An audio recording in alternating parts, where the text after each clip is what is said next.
I hope you guys never get tired of my dusty ass car videos. I'm about to go work out. I just came from a dinner with some friends. I had some rosé. I needed time to chill out. I went home. I took a little nap. Got some coffee because I'm not drunk anymore, but I definitely feel a little bit drowsy. So I got some coffee so I could get hyped up for the gym again. And now I'm just waiting for the caffeine to kick in. So we're gonna make another video. And by we, I mean me and my higher self. We. Let's talk about object permanence. So when it comes to manifesting, I struggled with this for a really long time and kind of still do here and there. Essentially what is happening and why a lot of people fail to manifest, particularly right before something hits, or people who struggle with impatience, which I've talked about in other videos. You have this idea that once you close your third eye and open your 3D eye back up, which all that means is that you're concentrating your energy from your higher realms back into the realm where we exist in the physical senses. So most of your energy is concentrated back here. You think that something has happened to your manifestation, meaning that because you're not looking at it in that moment, that it has gone somewhere. So this means, for lack of better words, that you are in the infant developmental stage of manifesting. It just means that you're in the beginning and that you're learning the skill of object permanence. We learn this as babies when we're younger. If you study psychology, particularly child psychology, you will learn this, that children, when they are very small, when they are infants, they learn a thing called object permanence, and that people who are anxiously attached tend not to have this down in their brain quite as much or quite as clearly in their adulthood.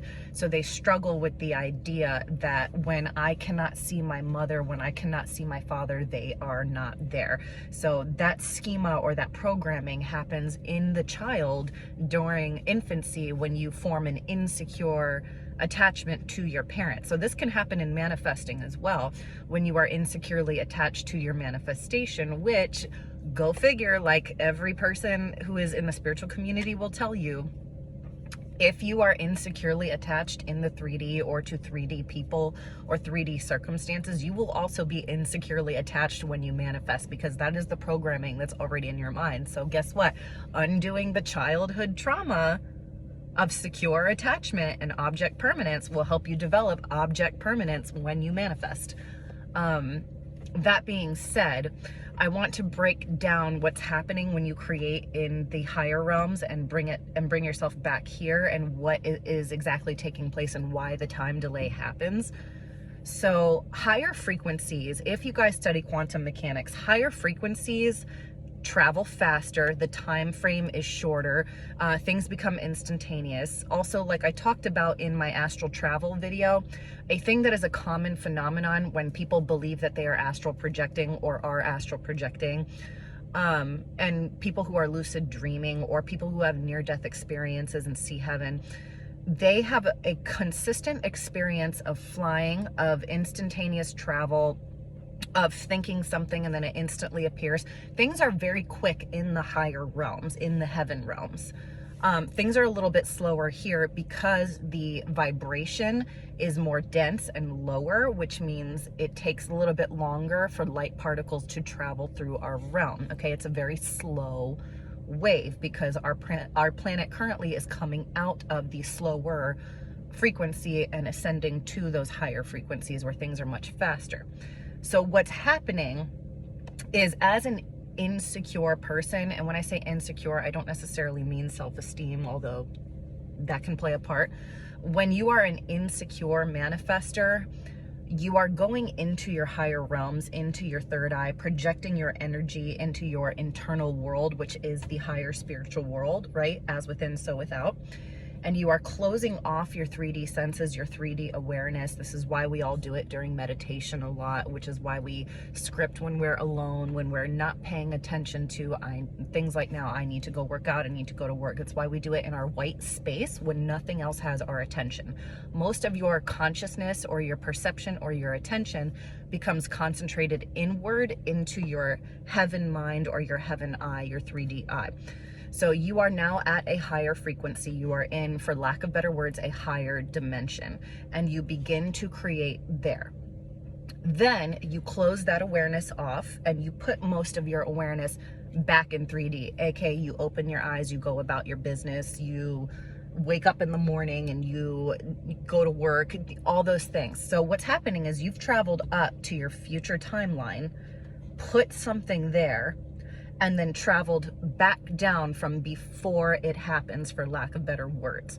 Now, it is simultaneously being experienced by your higher self while most of your consciousness is projected here, because as quantum mechanics tells us, essentially we are like a tree trunk, an onion. For those of you guys who watch Shrek, everything is a concentric circle stacked inside of each other. Okay, in most spiritual teachings, they also teach you this about your energy body: 1 dimension, 2 dimensions, 3 dimensions, 4 dimensions, 5 dimensions. So the higher self that you used, for lack of better words, or became in that moment, experiencing that reality, is already enveloped around the 3D you, because this is how, again, quantum mechanics breaks down the dimensions, that once you go up, you encase everything in the dimension before it. So your higher self, you essentially, as your 3D body, exist inside of your higher self.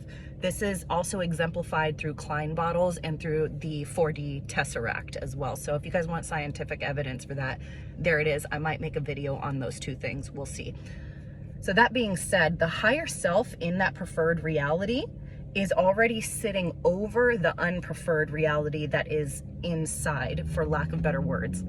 That means that once you project your consciousness back here into the 3D, my right hand, it's mirrored right now because you guys are on camera, my right hand is the 3D and my left hand is going to be the 5D or whatever higher realm you created in. It has now encased and is higher vibrational than the lower 3D that it encapsulates, okay?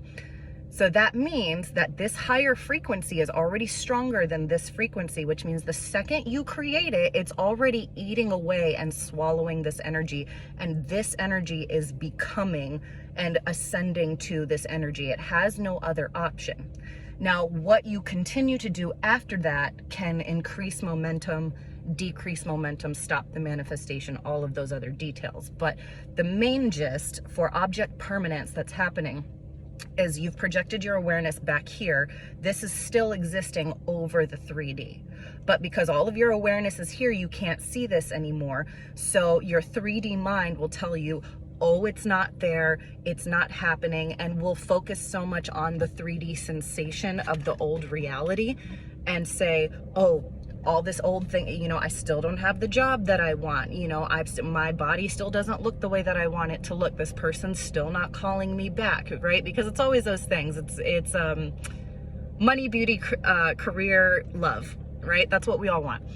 But anyway, you know, or healing. A lot of people want physical healing as well, but that aside, whatever the desire is, you're tapped back into the 3D senses. So the majority of your awareness is concentrated on the fact that it is not here. So if you are securely attached to your manifestation, you'll be able to correct yourself very quickly when that happens and say, no, it is here. I'm just in the time delay, or it is eating away at my old I say this to myself a lot. It's eating away at my old reality right now. All it is a waiting game. I don't have to do anything because it's a waiting game. My higher reality is already eating away at the lower reality. So you'll be able to correct yourself very quickly if you spiritually understand object permanence. If you don't, you'll probably do what I did over and over and over when I was trying to master the skill and didn't believe in it, and get really impatient, get really irate, become really concentrated and overly observant on it's not here, oh my God, why isn't it happening, and you'll essentially a lot of people get pissed off and they stop believing. Okay, it's a common phenomenon because of the idea of object permanence. So all you need to remember is that you need to wait on your manifestation, meaning I just need to wait for it to happen, and then keep yourself in the feeling of your preferred reality. So it doesn't have to have anything to do with your preferred reality. It just means that you need to keep yourself in a good mood. You need to keep yourself happy. You need to take care of your self-care, which is why I'm at the gym right now. All of those things. So you just need to keep yourself above the midline. So negative, positive, you just need to keep yourself at least here. Here if you can, that's great, but at least here, you know? And that's how you know that you've mastered the object permanence, is the waiting period stops bothering you because your subconscious mind is no longer concerned with, oh my God, I don't see it, so it must not be true. And then you stop conditioning that into your brain. You can, essentially that means that you can still see it when it's not there. That means you understand from the crown chakra, you realize and fully understand it is still there, and it is sitting over this reality, and it's about to eat away at this reality. It's there, everything's fine. I just need to keep going forward on the 3D timeline, and it will naturally collide with that higher timeline. It has to. As long as you guys are taking the inspired action, keeping yourself in a good mood, and keeping your programming right, it has to, because it's naturally traveling that direction. And there's a meeting point somewhere. You don't know where that is until you get used to calculating these things and you become an astrophysicist, a theoretical physicist, a quantum physicist, or you at least study the basics.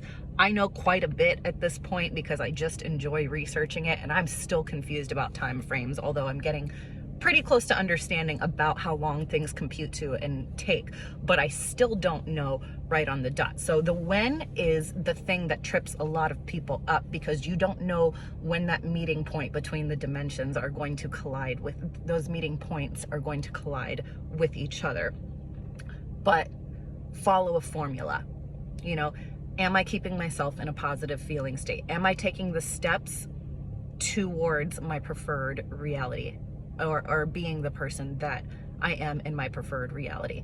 Am I programming every day? AKA, those are your affirmations. That is exactly why people say to do affirmations every day. It's habit forming of your repetitive thought, and it's just putting your attention on what you prefer to think. And that is why they are magic, because eventually you'll stop thinking the old things and they have to disappear from your reality.